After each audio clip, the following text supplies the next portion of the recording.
15 संज्ञा। निम्नलिखित वाक्यों को पढ़िए और समझिए। अक्षत पुस्तक पढ़ रहा है। कर्ण कल मुंबई जाएगा। कुत्ता पालतू जानवर है। किसान खेत में हल चलाता है। अच्छाई को अपनाओ, बुराई से दूर रहो। विद्यार्थी शांत बैठे हैं। उपर्युक्त वाक्यों में रंगीन शब्द अक्षत व कर्ण व्यक्तियों के नाम हैं। मुंबई व खेत स्थानों के नाम हैं। कुत्ता, जानवर, किसान तथा विद्यार्थी प्राणीवाचक जाति के नाम हैं। पुस्तक तथा हल वस्तुओं के नाम हैं। अच्छाई और बुराई गुण दोषों के नाम हैं। ये सभी शब्द संज्ञाएं हैं। अतः हम कह सकते हैं किसी व्यक्ति, वस्तु, स्थान या भाव के नाम को संज्ञा कहते हैं। संज्ञा के भेद।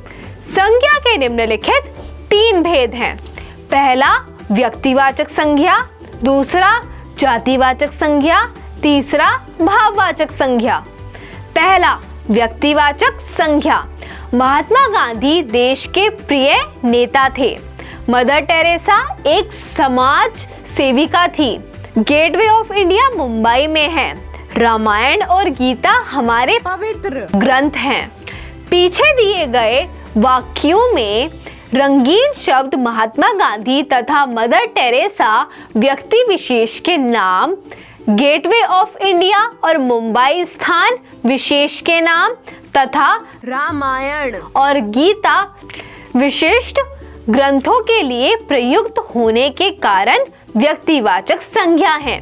दिल्ली, कोलकाता, आगरा, शिमला, अंबाला स्थानों के नाम, गंगा, यमुना, रावी, कावेरी, झेलम नदियों के नाम तथा नमक, चीनी, हल्दी, कुरान, गांडीव वस्तुओं के नाम व्यक्तिवाचक संज्ञा है। जो संज्ञा शब्द किसी विशेष व्यक्ति, वस्तु, स्थान या प्राणी के नाम का बोध कराते हैं उन्हें व्यक्तिवाचक संज्ञा कहते हैं। जातिवाचक संज्ञा।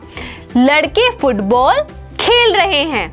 लड़कियां माला बना रही हैं। नदी बह रही है। पक्षी उड़ रहे हैं।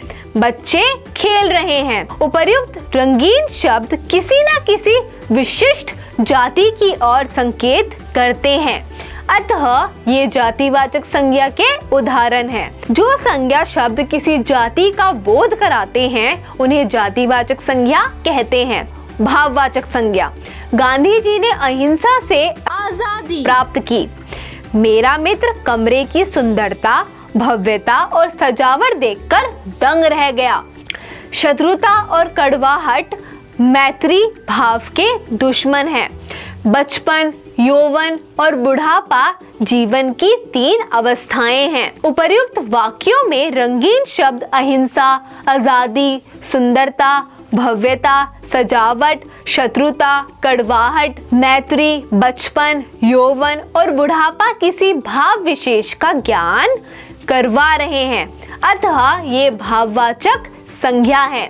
जिन संज्ञा शब्दों से किसी व्यक्ति अथवा वस्तु के गुण, दोष, अवस्था आदि का बोध होता है वे भाववाचक संज्ञा कहलाते हैं। कुछ विद्वान अंग्रेजी व्याकरण के प्रभाव के कारण संज्ञा के 2 निम्नलिखित रूपों को भी संज्ञा का भेद मानते हैं। पहला समूहवाचक संज्ञा, दूसरा द्रव्यवाचक संज्ञा। समूहवाचक संज्ञा। हमारे परिवार में 8 सदस्य हैं। झुंड बनाकर चलो। कल जुलूस निकलने वाला है। सैनिकों की टुकड़ी आ रही है। उपर्युक्त वाक्यों में रंगीन शब्द परिवार, झुंड, जुलूस और टुकड़ी समूह की ओर संकेत कर रहे हैं। अतः ये समूहवाचक संज्ञा है। जो संज्ञा शब्द किसी समुदाय या समूह का बोध कराते हैं वे समूहवाचक संज्ञा कहलाते हैं। द्रव्यवाचक संज्ञा। प्लास्टिक की कुर्सी ले आओ। सोने और चांदी के जेवर पहने जाते हैं। स्टील और पीतल के बर्तन लाओ। डिब्बे में तेल है। उपर्युक्त वाक्यों में रंगीन शब्द प्लास्टिक, सोने, चांदी, स्टील, पीतल व तेल धातुओं या द्रव्यों का बोध कराते हैं। अतः ये द्रव्यवाचक संज्ञा है। किसी पदार्थ अथवा द्रव्य का बोध कराने वाले शब्दों को द्रव्यवाचक संज्ञा कहते हैं। एक संज्ञा पद का दूसरे संज्ञा पद के रूप में प्रयोग। कभी कभी जातिवाचक और व्यक्तिवाचक संज्ञा पद एक दूसरे के स्थान पर प्रयोग कर दिए जाते हैं, अर्थात जातिवाचक का प्रयोग व्यक्तिवाचक के रूप में और व्यक्तिवाचक का प्रयोग जातिवाचक के रूप में कर दिया जाता है। व्यक्तिवाचक संज्ञा का जातिवाचक संज्ञा के रूप में प्रयोग।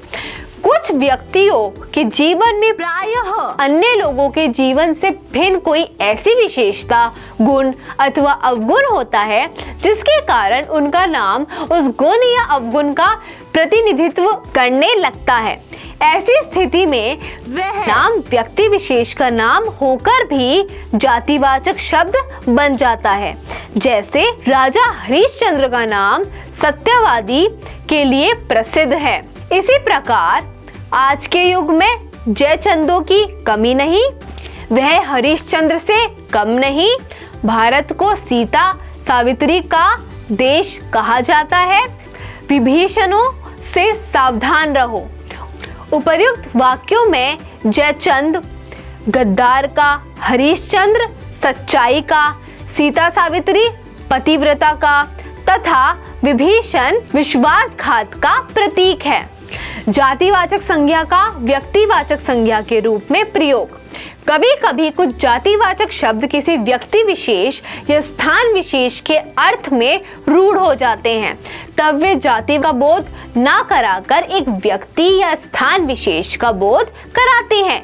जैसे स्वतंत्रता के बाद पंडित जी ने देश की बागडोर संभाली। पंडित जवाहरलाल नेहरू। महात्मा जी ने अहिंसा का महत्व समझाया। महात्मा गांधी। नेताजी ने कहा, तुम मुझे खून दो, मैं तुम्हें आजादी दूंगा। सुभाष चंद्र बोस। शास्त्री जी को कोई नहीं भुला सकता। लाल बहादुर शास्त्री। गोस्वामी जी की रामायण का घर घर पाठ होता है। तुलसीदास।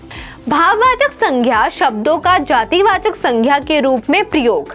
प्रायः भाववाचक संज्ञा शब्दों का प्रयोग एक वचन में ही किया जाता है, किंतु जब भाववाचक संज्ञा शब्द बहुवचन में प्रयुक्त होते हैं तब वे जातिवाचक संज्ञा कहलाते हैं। जैसे हम सभी में बुराइयां पाई जाती हैं। दूरियों से अपनापन कम नहीं होता। ऊंचाइयों पर चढ़ने के लिए मेहनत करो। हिंदी के भाववाचक संज्ञा शब्दों में मूल शब्द तथा यौगिक शब्द दोनों ही पाए जाते हैं। मूल भाववाचक संज्ञा शब्द है डर, दुख, सुख, मृत्यु, घृणा, दया, क्षमा आदि। यौगिक भाववाचक संज्ञा शब्दों की रचना। यौगिक भाववाचक संज्ञा शब्दों की रचना निम्नलिखित 5 प्रकार के शब्दों से होती है। पहला जातिवाचक संज्ञा से, दूसरा सर्वनाम से, तीसरा विशेषण से, चौथा क्रिया से, पांचवा अव्यय से। पहला जातिवाचक संज्ञा से। जातिवाचक संज्ञा, भाववाचक संज्ञा। जातिवाचक संज्ञा नर, भाववाचक संज्ञा नरत्व, नारी नारित्व, जवान जवानी, चिकित्सक चिकित्सा, इंसान इंसानियत, बूढ़ा बुढ़ापा, देव देवत्व, युवक यौवन, खेत खेती, पशु पशुता पशुत्व, चोर चोरी, हिंदू हिंदुत्व, प्रभु प्रभुता, सज्जन सज्जनता, दोस्त दोस्ती, दास दासता, सदस्य सदस्यता, जंगल जंगलीपन, मर्द मर्दानगी, वकील वकालत, दानव दानवता, वीर वीरता, बच्चा बचपन, बाल बालपन, भाई भाईचारा, गुरु गुरुत्व गौरव, मित्र मित्रता। दूसरा सर्वनाम से। सर्वनाम भाववाचक संज्ञा। सर्वनाम अह, भाववाचक संज्ञा अहंकार, पराया परायापन, सर्व सर्वस्व, अपना अपनत्व, मम ममता ममत्व, निज निजता निजत्व, स्व स्वतव, आत्म आत्मीयता, आप आपा।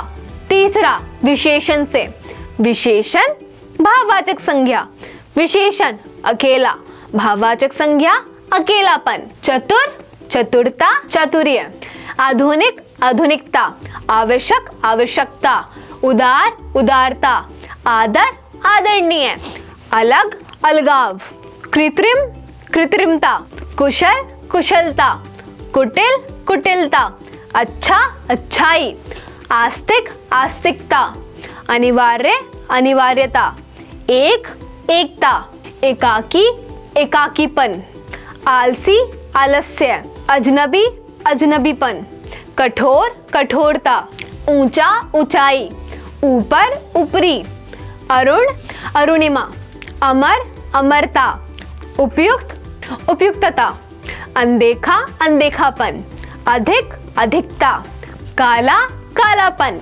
खट्टा खटास, गंभीर गंभीरता, गरीब गरीबी, अनुकूल अनुकूलता, तीव्रता, चलाक चलाकी, सभ्य सभ्यता, धीर धीरता, दुर्गम दुर्गमता, दानी दानशीलता, नीरसता, नवीन नवीनता, निर्भर निर्भरता, व्यथित व्यथा, बुरा बुराई, भावुक भावुकता, नास्तिक नास्तिकता, उन्नत उन्नति, तैयार तैयारी, पराया परायापन, भाग्यवान भाग्य, निर्धन निर्धनता।